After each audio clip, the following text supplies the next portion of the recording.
Hello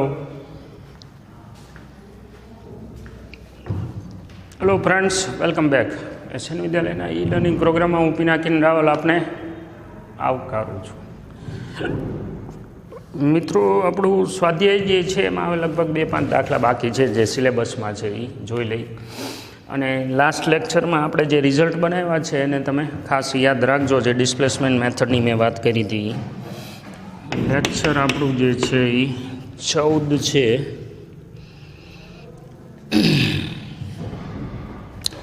સ્વાધ્યાય 9.21.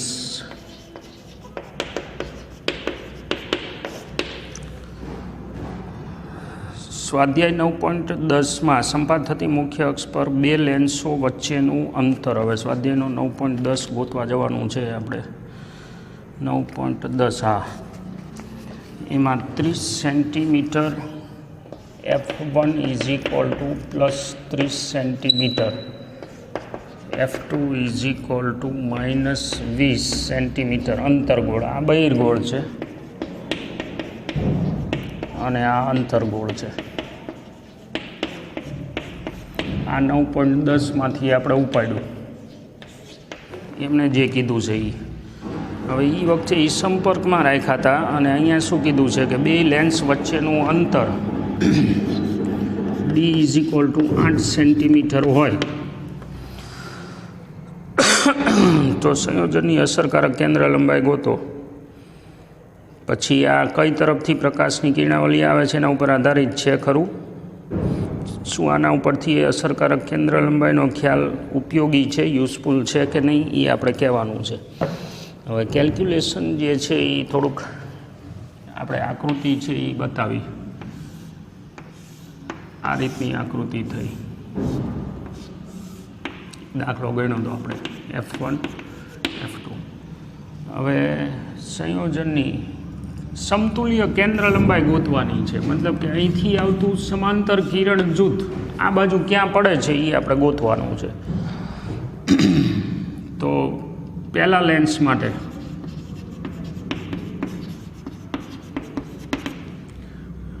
આમથી અનંત અંતરેથી આવે છે એટલે U બરાબર અનંત. એટલે હવે આ બે વચ્ચેનું અંતર કેટલું છે? D બરાબર 8 centimetre. Minus 1/u plus 1/v is equal two 1/f1. આને V1 કહી દઉં તો આ અનંત પદ છે એટલે એ નીકળી જાય તો V1 is equal two F1 is equal to plus 30 centimetre આવે. મતલબ કે આ જે છે એ જો બીજો લેન્સ ન હોત તો ક્યાં પડત? 30 સેન્ટીમીટરે પડત. હવે એ જે છે એ પહેલી ઇમેજ થઈ, પણ બીજા લેન્સની હાજરીના કારણે શું બને છે તો કે બીજો લેન્સ છે એ એને ડાયવર્જ કરશે કિરણોને. તો હવે આ પ્લસ 30 સેન્ટીમીટર છે તો બીજા લેન્સ માટે બીજો લેન્સ છે એના માટે હવે વસ્તુ અંતર કેટલું થશે? 30માંથી 8 બાદ કરી એટલે પ્લસ 22 સેન્ટીમીટર થશે. કારણ કે આપાતની દિશામાં જ માપવાનું આવશે ને. આ વર્ચ્યુઅલ ઓબ્જેક્ટનું કામ કરશે, આભાસી વસ્તુનું. કોણ? I1. આ પ્રતિબિંબ આપણે એક્ઝેક્ટ ગણેલું જ છે આવી રીતે. એટલે minus 1/u plus 1/v is equal two 1/f2. અને આ V2 જે છે એ આપણે ગોતવાનું છે. માઇનસ 1/ આ u કેટલું આપણે લેવાનું છે? 22 plus 1/v2 is equal two 1/-20. એટલે 1/v2 ઇઝ ઇક્વલ ટુ પેલા પદને આ બાજુ લાવી એટલે માઇનસ 1/20 અને પ્લસ 1/22. એટલે આ જે છે એ 20 ગુણ્યા 22 લસા માઇનસ 22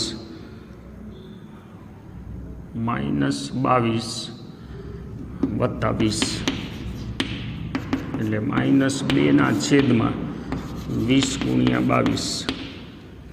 એટલે આને 10થી કાપી નાખો તો માઇનસ 1/2 અને 10 ને 220 1/v2. એટલે V2 બરાબર માઇનસ 220 સેન્ટીમીટર. આનો મતલબ એવો થયો કે સમતુલ્ય કેન્દ્ર લંબાઈ એફ સંયોજન માટે અનંત અંતરેથી જો આના ઉપર બીમ પડે તો એ કેન્દ્રિત થશે -220 સેન્ટીમીટર ઉપર. હવે અહીંયા ઉલટ મારી આપણે કિરણોને આ બાજુથી આપાત કરી.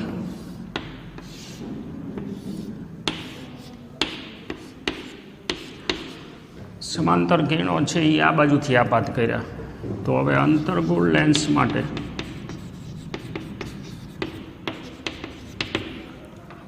-1/u + 1/v = 1/f2 બરાબર ને.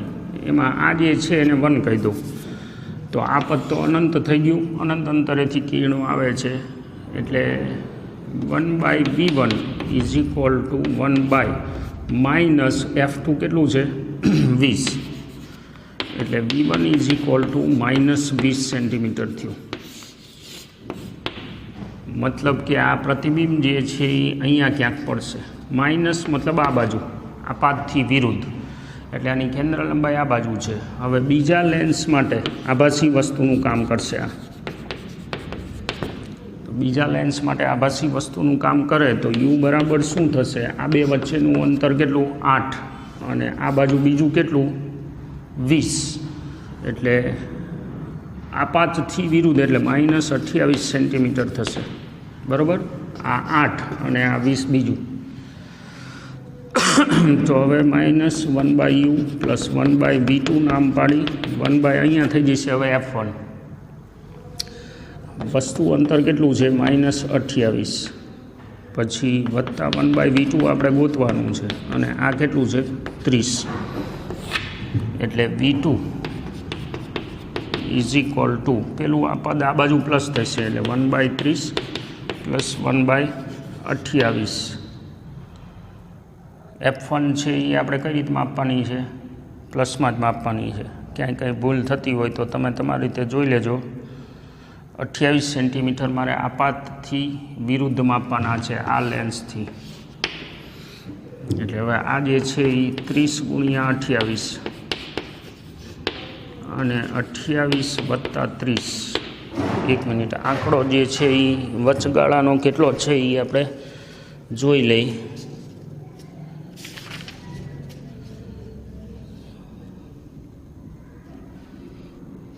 28 30.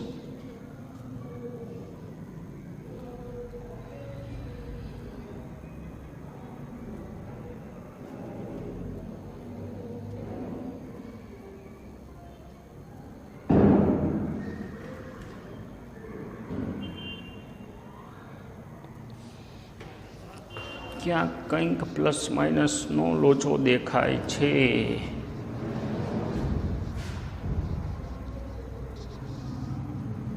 બરોબર જ છે ને. અહીંયા પ્લસ થઈ ગયું છે આ પદ અને એને આ બાજુ લાવો એટલે આ માઇનસ થાય. આ માઇનસ થાય એટલે 28 - 30 થયું આ. એટલે -2/30 × 28. આ 2થી ઉડાડવું એટલે 14 × 28 અને 14 × 42 એટલે 420 1/v2. એટલે v2 બરાબર -420 સેન્ટીમીટર થયું. સમતુલ્ય. બોલો હવે પ્રશ્ન થાય ને.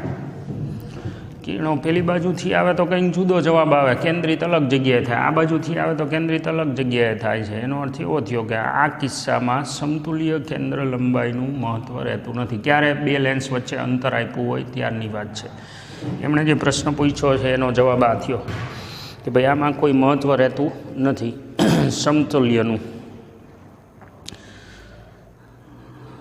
એટલે આ ખ્યાલ છે આ કેસ માટે ઉપયોગી નથી. પછી ઉપરયુક્ત ગોઠવણમાં 1.5 સેન્ટીમીટર ઊંચાઈની એક વસ્તુને બહિર્ગોળ લેન્સ તરફ 40 સેન્ટીમીટર અંતરે મૂકવામાં આવે તો મોટવણી અને પ્રતિબિંબની ઊંચાઈ 1.5 સેન્ટીમીટર ઊંચાઈની એક વસ્તુને બહિર્ગોળ લેન્સ તરફ. એટલે હવે આ કેલ્ક્યુલેશન તો આપણી માટે પડ્યું જ છે. -220 સેન્ટીમીટર કેન્દ્ર લંબાઈ ગણી અને 220 આપણે એને કેટલાએ મૂકવાનું છે 40. 2 કટકે ગણવાનું થાય. સમતુલ્યથી નહીં હાલે, કારણ કે અત્યારે જ આપણે સાબિત કર્યું કે આમાં સમતુલ્યનો કોન્સેપ્ટ છે એ ગેરવ્યાજબી છે.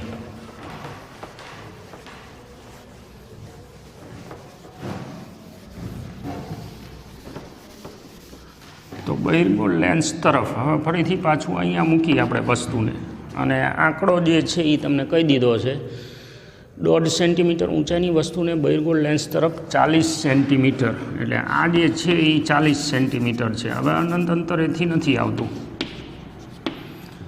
તો પહેલાં લેન્સ માટે કેલ્ક્યુલેશન તો એ જ થશે -1/u + 1/ આને v1 કહી દઉં 1/f1 -40 વત્તા એનું પ્રતિબિંબ ક્યાં પડશે એ જોઈ લઈએ અને 1/f1 એટલે એ કેટલું છે +30 એટલે 1/v1 = 1/30 પછી અહીંયા પ્લસ આ બાજુ આવે તો માઇનસ એટલે 30 × 40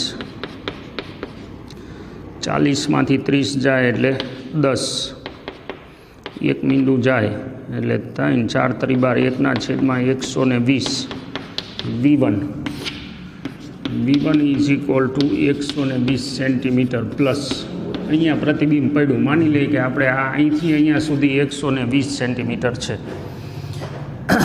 હવે બીજા લેન્સ માટે આ જે છે આની મોટવણી ગણી લઈએ m1 v1/u1 એટલે v1 છે એ કેટલું મળ્યું 120 અને વસ્તુ અંતર કેટલું હતું 40 માઇનસ એટલે આ થાય -4 × 12 3 m1 મોટવણી પહેલાંની. હવે બીજા લેન્સ માટે આ જે છે એ આભાસી વસ્તુનું કામ કરશે. આભાસી વસ્તુનું કામ કરે તો u બરાબર શું થશે બે વચ્ચે 8 સેન્ટીમીટરનું અંતર છે એટલે 120 પહેલાં લેન્સથી એમાંથી 8 બાદ કરી દઈ માઇનસ એટલે -112 સેન્ટીમીટર થયું. હવે ફરીથી પાછું સૂત્ર -u આ ફાઇનલ પ્રતિબિંબ અને 1/f2 -1/u કેટલું 112 + 1/v2 આ મારે પ્લસ લેવાનું ભાઈ આભાસી વસ્તુનું કામ કરે છે ને એટલે આ પ્લસ આ પાતની દિશામાં જ માપવાનું છે એટલે 1/f2 પાછું નેગેટિવ શું કામ અંતર્ગોળ લેન્સ છે એટલે તો 1/v2 = -1/20 અને પેલું પદ આ બાજુ 112 એટલે 20 × 112 -112 + 20 -112 ને 20 એટલે 92 આવે -92. હવે આનું સાદુરૂપ તમારે દેવાનું થાય v2 = જો પોસિબલ હોય તો હું દઈ દઉં કારણ કે આગળ મોટવણી ગણવાની છે 112 ભાગ્યા 92 એટલે v2 બરાબર કેલ્ક્યુલેટર કમ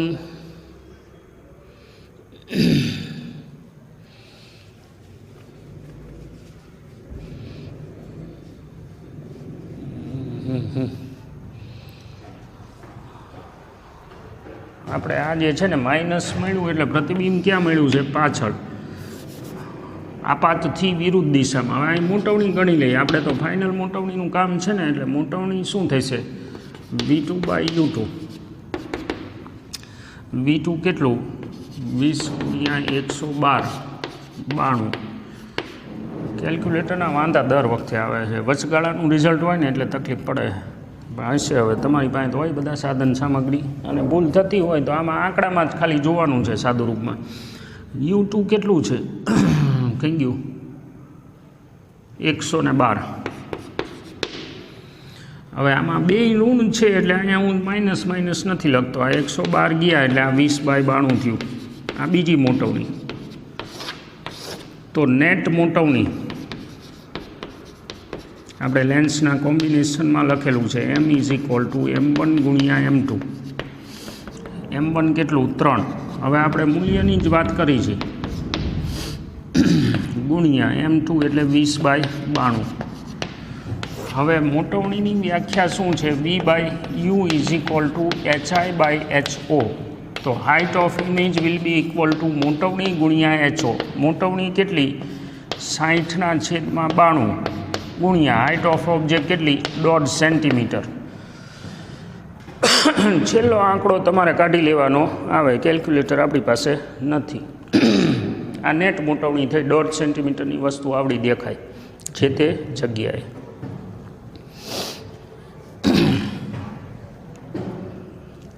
.21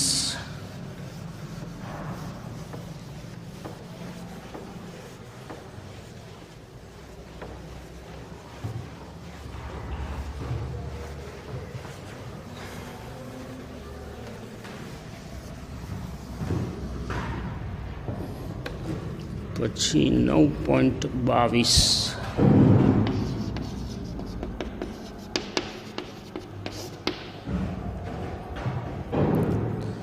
60 ડિગ્રીનો વક્રતા કોણ ધરાવતા પ્રિઝમને લગતી વાત છે. એટલે 60 ડિગ્રીનો વક્રતા કોણ ધરાવતા પ્રિઝમની સપાટી પર કેટલા લઘુત્તમ આપાત કોણે આપાત થતા કિરણનું બીજી સપાટીએ સહેજ પૂર્ણ આંતરિક પરાવર્તન થાય. માનો કે કિરણ છે આ બાજુની સપાટીથી આવે છે અને અહીંયા આપાત થાય. આ સપાટીનો લંબ ગણી લઈ. અહીંયા આપણે R2 ગણી. જો R2 ગ્રેટર દેન C હોય તો આંતરિક પરાવર્તન થાય. અને જસ્ટ કીધું છે એટલે આપણે R2 = C લઈ લઈ. અને એથી વધારે હોય તો હવે આ કિરણ છે એ આંતરિક પરાવર્તન પામશે. હવે એવા સંજોગોમાં આ જે સપાટી છે અહીંયા જે ખૂણો બને સપાટીના લંબ સાથે એ R1 અને અહીંયા આપાત કોણ. આ ઊંધો ગેર પાડ્યો આપણે. હવે તમને જે કીધું છે પ્રિઝમના દ્રવ્યનો વક્રીભવનાંક n = 1.524 છે. 1.524 પ્રિઝમના દ્રવ્યનો વક્રીભવનાંક. હવે પહેલાં તો અહીંયા આપણે એક કામ કરી સાઇન લગાડી અને સાઇન C = 1/n લઈ લઈ એટલે R2 જડે. સાઇન R2 એકચ્યુઅલમાં આપણે શું કરવાનું છે R2 ખૂણો છે એ C કરતાં સહેજ વધારે રાખવાનો છે પણ જસ્ટ કીધું છે એટલે કંઈક આંકડો તો આપણે જોઈશે જ તે. Sign R2 = 1/1.524. હવે આમાં તો મારે ફરજિયાત કેલ્ક્યુલેટર અથવા તો ગણતરી કંઈ કાઢવી પડશે.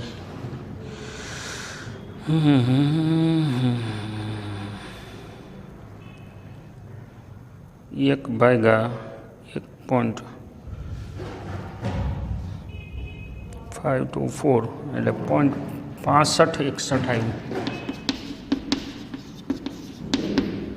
સાઇન R2 તો R2 = સાઇન ઇન્વર્સ 0.6561. હવે અહીંયા ટેબલ જોવા જવું પડે. વળી પાછું લોક ટેબલ લેવાનું છે. 0.6561ની સાઇન ઇન્વર્સ. એક જ મિનિટ.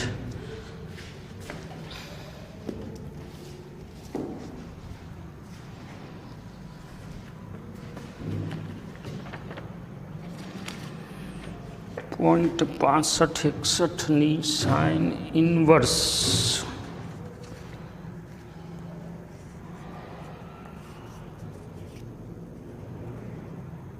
વાહ ભાઈ વાહ 41 ડિગ્રી એક્ઝેક્ટ છે. હવે R1 + R2 = A હોય તો R1 = A - R2 થાય. એમાં એ તમને 60 ડિગ્રી આપ્યો છે અને આ 41 છે એટલે આ થશે 19 ડિગ્રી. હવે આપણે આપાત બિંદુએ સ્નેલનો નિયમ મૂકી દઈએ એટલે N1 sin I = N2 sin R1. આ 12 માધ્યમ કેવું છે હવાનું. sin I = N2 1.524 અને sin 19 ડિગ્રી. આ 524 અને sin 19 ડિગ્રી જોઈ લો 0.3256. વળી પાછું આનું આપણે કેલ્ક્યુલેટર ઓપરેશન કરી નાખી. 1.524 ગુણ્યા 0.3256 0.3256 એટલે 0.4962 આવ્યું. 49 તમારે છે ને આંકડા જોઈ લેવાના હો. Sine I is equal to તો આઈ બરાબર 0.4962નું સાઇન ઇન્વર્સ આમ જુઓ તો 0.5 જ કહેવાય. 4962 એટલે 29 ડિગ્રી અને લગભગ 42 ને 5 48 મિનિટ થાય છે. 29 ડિગ્રી અને 48 મિનિટ થાય. આટલા આપાત કોણે તમે નાખો એટલે જસ્ટ પૂર્ણ આંતરિક પરાવર્તન થાય.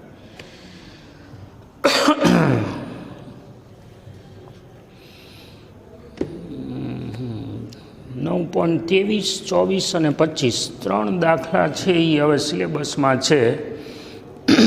9.23, 24 અને 25 ગણિત નાખી. હવે અહીંયા શું કામ પતે.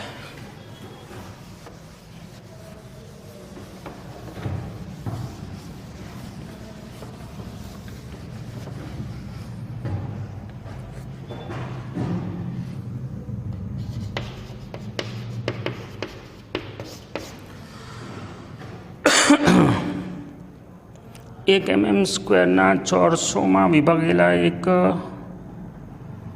mm² A is equal two 1 mm² ના ચોરસમાં વિભાગેલા એક સમતલ ટુકડાને 10 સેન્ટીમીટર કેન્દ્ર લંબાઈના f is equal to plus અભિસારી માઇનસ 10 સેન્ટીમીટર. અભિસારી એટલે અંતર્ગોળ, અપસારી નહીં, અભિસારી એટલે બહિર્ગોળ. થોડુંક અભિસારી કોન્વર્જિંગ, યસ, શુદ્ધ ગુજરાતી કરે ને એટલે એવું થાય. અને અપસારી એટલે ડાયવર્જિંગ.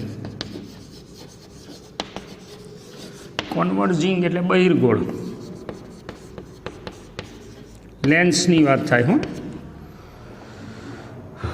વડે જોવામાં આવે છે. તો આ લેન્સ ટુકડાથી 9 સેન્ટીમીટર દૂર આંખની નજીક રાખેલો છે. આ લેન્સથી ટુકડાને 9 સેન્ટીમીટર દૂર એટલે યુ જે છે એ 9 સેન્ટીમીટર છે. તો પહેલાં તો લેન્સની મોટવણી. હવે લેન્સ માટે આપણે પહેલાં તો સૂત્ર મૂકી દઈએ. -1/u + 1/v is equal two 1/f. Minus you ક્યાં મૂકેલો છે? 9 ઉપર. પ્રતિબિંબ ક્યાં મળશે એ જોવાનું છે. અને f છે 10. 1/e ઇઝ ઇક્વલ ટુ અહીંયા 10 પેલી બાજુ માઇનસ એટલે 90 લસા અને 9માંથી 1 જાય એટલે -1 એટલે v is equal two -90 centimetre મળે. શું કામ માઇનસ મળ્યું? કેન્દ્ર લંબાઈ 10 છે અને એને મૂક્યો છે અંદર. ક્યાં? કેન્દ્ર લંબાઈથી અંદર. એટલે બહિર્ગોળ લેન્સ છે એ વખતે આભાસી પ્રતિબિંબ આપે એટલે આ આભાસી થયું. લેન્સ માટે નેગેટિવ એટલે શું થયું? વસ્તુ અહીંયા મૂકી હોય ને પ્રતિબિંબ અહીંયા મળે એના જેવું. આ વાતથી વિરુદ્ધ જ આવા ટાઈપનું થયું. -90. હવે મોટવણી ઇઝ ઇક્વલ ટુ શું? v/u -90 બાય વસ્તુ અંતર કેટલું છે? -9 એટલે મોટવણી મળી 10 એટલે પ્રતિબિંબ 10 ગણું મોટું મળ્યું આપણે જે વાત કરી. હવે બીજું શું કીધું છે? લેન્સની કોણીય મોટવણી. લેન્સની કોણીય મોટવણી, એન્ગ્યુલર મેગ્નિફિકેશન. હવે આપણે આ થિયરીમાં ક્યાંય નથી આવ્યું. m is equal to single lens માટે d/u સૂત્ર તમારે યાદ રાખવાનું. એમાં d એટલે નિયર પોઈન્ટ કહેવાય. અને નિયર પોઈન્ટનો મતલબ થાય છે જે અંતરે વસ્તુને તમે આરામથી જોઈ શકો એવું અંતર, જે સામાન્ય રીતે 25 સેન્ટીમીટર હોય. નિયર પોઈન્ટ એટલે આ મુદ્દો છે ને ઓલા થિયરીના કાઢી નાખેલા પોઈન્ટ ઉપરથી છે, પણ દાખલો પાછો સિલેબસમાં છે એટલે આપણે ગણતરી કરી. એટલે આ જે છે એ 25 -25 નિયર પોઈન્ટ એટલે અહીંયા તમારે ટૂંકમાં પ્રતિબિંબ મેળવવાનું છે ડી. અને અહીંયા જ્યારે પ્રતિબિંબ મળે ત્યારે તમને આરામથી વસ્તુનું પ્રતિબિંબ દેખાય, સ્ટ્રેચ કર્યા વગર, આંખને સ્ટ્રેચ કર્યા વગર. યુ કેટલું છે? વસ્તુ અંતર જાણી ગયું 9 હતું, -9 અને આ -25 એટલે 25/9 એટલે અંદાજિત 9 દુ 18 અને 7 વધ્યા 9 સત્તુ 63, 2.7ની આજુબાજુ મળી. એમ ડેશ નામ પાડું. આ કોણીય મોટવણી થાય સૂત્ર તમારે યાદ રાખવાનું છે. પ્રશ્ન શું પૂછ્યો છે? બે સમાન છે? ના, નથી. હવે શું સમજાવવાનું? ગણતરી કરીને સમજાવી દીધું આપણે કે અહીંયા તો વસ્તુનું પ્રતિબિંબ જે છે એ ક્યાં મળે છે? તમને 90 સેન્ટીમીટરે મળે છે, એટલે દૂર મળે છે. આ ડી જે છે અહીંયા છે અને પ્રતિબિંબ જે છે એ અહીંયા 90 મળ્યું અને આમાં આપણે 25 લીધું. એટલે કોણીય મોટવણીમાં 25 આવે અને ઓલામાં 90 આવે. હવે આમાં તો થિયરી વાંચીને તો આઈડિયા આવે. સ્વાધ્યાય 9.23માં એટલે હજુ પાછું તમારે શું કરવાનું છે આમાં? આભાસી પ્રતિબિંબમાં દરેક ચોરસનું ક્ષેત્રફળ ગોતવું હોય તો અહીંયા તમે જતા રહો. એટલે તમારે જે આ 1 mm² છે ને એને બે બાજુથી મોટું કરીને બતાવે. એટલે 1 mm × 1 mm છે અને 10 mm × 10 mm કરીને બતાવે. એટલે બે સાઈડ જે છે એ 10 mm × 10 mm થાય. એટલે ક્ષેત્રફળ કેટલું થાય? 100 mm² દેખાડશે. 9.24. હવે આ જે છે એ આખું આના ઉપર જ છે અને મને એવું લાગે છે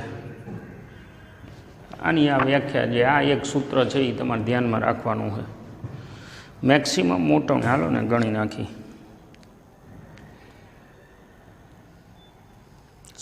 સ્વાધ્યાય 9.23માં સમતલમાંની આકૃતિથી લેન્સને કેટલા અંતરે રાખવો જોઈએ કે મહત્તમ શક્ય મોટવણી સાથે ચોરસો સ્પષ્ટ દેખાય?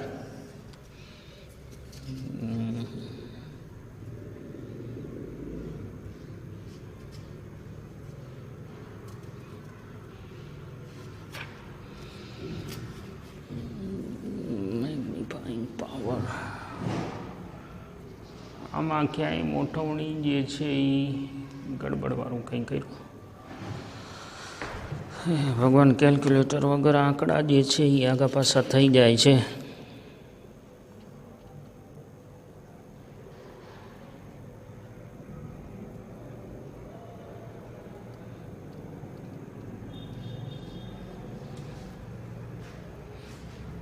પ્રશ્ન જે પૂછ્યો છે આપણને કે સ્વાધ્યાય 9.23માં સમતલમાંની આકૃતિથી લેન્સને કેટલા અંતરે રાખવો જોઈએ કે મહત્તમ શક્ય મોટવણી સાથે? એટલે 10 તો એ લેવાનું જ છે અને કેટલા અંતરે રાખવો જોઈએ. હવે એકચ્યુઅલમાં તમે થિયરી નથી ભણ્યા એટલે પછી શું થાય આમાં?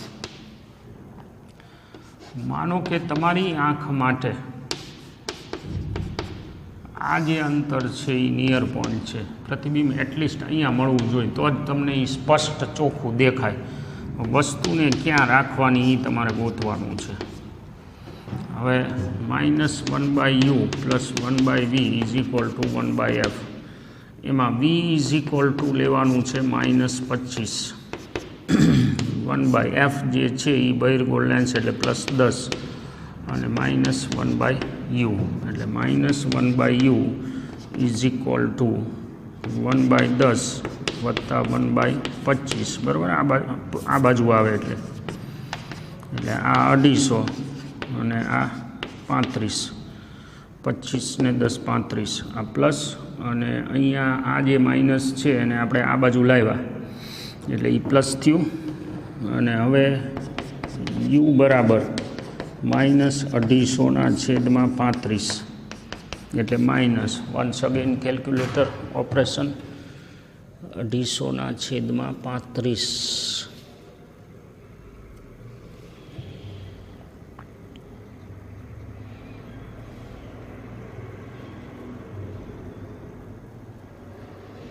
$7.14 આવે છે.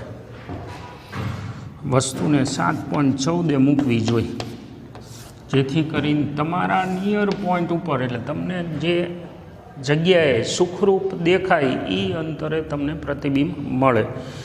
હવે આ કિસ્સામાં મોટવણી કેટલી અને શું મોટવણીને મોટો શક્તિ એટલે કે મેગ્નિફાઈંગ પાવર, આ જે છે ને મેગ્નિફાઈંગ પાવર છે, તો મોટવણી અને મેગ્નિફાઈંગ પાવર આ કિસ્સામાં કેટલા? મોટવણી V/U. હવે મોટવણી V/Uમાં V ક્યાં મૂક્યું છે? -25 છે. U ક્યાં મળ્યું? -7.14. એટલે મોટવણીનો આંકડો જે છે એ વળી પાછું કેલ્ક્યુલેટર ઓપરેશન. હરી 25/7 7.14 3.5. આ 3.5 મળે. હવે મેગ્નિફાઈંગ પાવર જોતો હોય એટલે કે આ કોણીય મોટવણી જે છે M' એ D/U તમારે લેવાની છે, તો એ આના જેટલી જ આવશે ને, -25/-7.14. એટલે આ બે સરખી આવશે આ કિસ્સામાં. અહીંયા નહીં આવે, કારણ કે અહીંયા વસ્તુને આપણી ઈચ્છા મુજબ મૂકી, અને ઓલા પણ વસ્તુ જે છે એ આપણે નિયર પોઈન્ટ ઉપર પ્રતિબિંબ મળે એવી રીતે મૂકેલી છે, અને નિયર પોઈન્ટ ઉપર પ્રતિબિંબ મળે એવી રીતે તમે મૂકો તો એવા કિસ્સામાં મેગ્નિફાઈંગ પાવર એટલે કે એન્ગ્યુલર મેગ્નિફિકેશન જે છે સૂત્ર અંદર તારવેલું છે. રસ હોય તમને તો થિયરીમાં વાંચજો. એના પછી સ્વાધ્યાય 9.24માં આભાસી પ્રતિબિંબનું ક્ષેત્રફળ 6.25 મેળવવું હોય. હવે એક હાટું શું બાકી રાખે?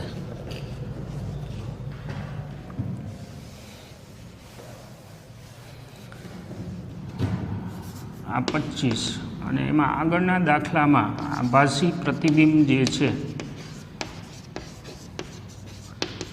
એનું ક્ષેત્રફળ 6.25 mm² મેળવવું હોય પ્રતિબિંબ, તો અમે જો આવા ડાયમેન્શન લીધા ને આપણે, તો H = શું થશે? 6.25નું વર્ગમૂળ એટલે 2.5 થાય. આ 2.5 જે છે એ આપણને વર્ગમૂળ મળ્યું. અહીંયા જેમ આપણે 10નો વર્ગ કર્યો ને એવી રીતે ક્ષેત્રફળ જો તમારે 6.25 મેળવવું હોય તો વસ્તુ અને વિવર્ધક કાચ. વસ્તુ અને વિવર્ધક કાચ એટલે શું?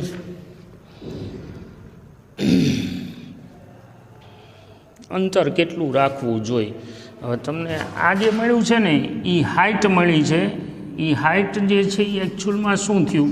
રેખીય મોટવણી થઈ. આગળનો સંદર્ભ જોઈ લેજો, 2.5.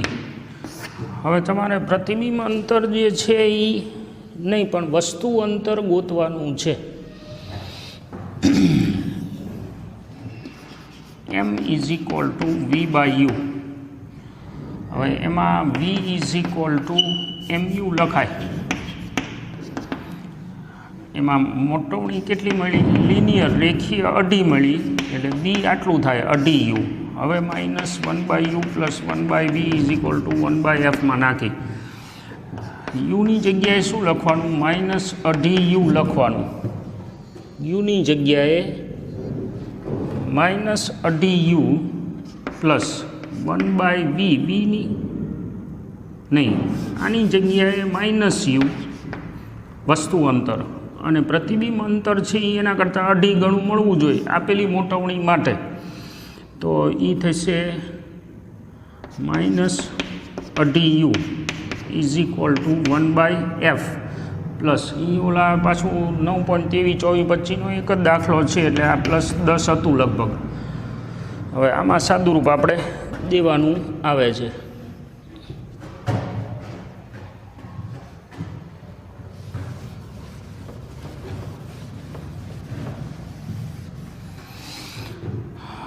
વન બાય યુ વચ્ચે થઈ જશે -1 અઢી યુ ઇઝ ઇક્વલ ટુ 1/10. અઢી યુ લસા લઈ તો સામે જાય એટલે અઢી -1 એટલે દોઢ, એટલે અઢી યુ બરાબર 15. તો યુ બરાબર 15 ભાગ્યા અઢી, 15 ભાગ્યા અઢી એટલે અઢી છક યુ બરાબર 6 સેન્ટીમીટર અંતરે રાખવી જોઈએ. વસ્તુને આપેલા ઓલા માટે સ્પષ્ટ રીતે 6 સેન્ટીમીટર અંતરે રાખવી જોઈએ. અને હવે એ પ્રમાણે પ્રતિબિંબ અંતર તમને મળશે. આ 3 દાખલા છે એ થિયરી ભણ્યા વગરના થયા તમારા માટે, પણ એમાં આ જે થિયરી છે નિયર પોઈન્ટવાળી એક ખાલી છે ને સાદું માઇક્રોસ્કોપ છે એ વાંચી લેજો એટલે આ દાખલામાં સમજવામાં વાંધો નહીં આવે. સાદું માઇક્રોસ્કોપ, કારણ કે આમ જુઓ તો થિયરીમાં જ કાપી લીધું ભાઈ, આ અડબંગ જેવાની એવી ન ખબર હોય ને કે વાંહે દાખલા રાખ્યા એમાં પછી આની જરૂર પડે. એમાં જુઓ આગળના લેક્ચરમાં આપણે 1-2 થિયરી પાછી તારવીએ પડી હતી ને એના દાખલા હતા. આયલા કરે આવું બધું. રે ઓપ્ટિક્સ આપણું પૂરું. પાછળના એકેય દાખલા જે છે એ હવે સિલેબસમાં નથી. નેક્સ્ટ લેક્ચરથી આપણે વેવ ઓપ્ટિક્સ ચાલુ કરશું. મળતા રહીશું. Thank you.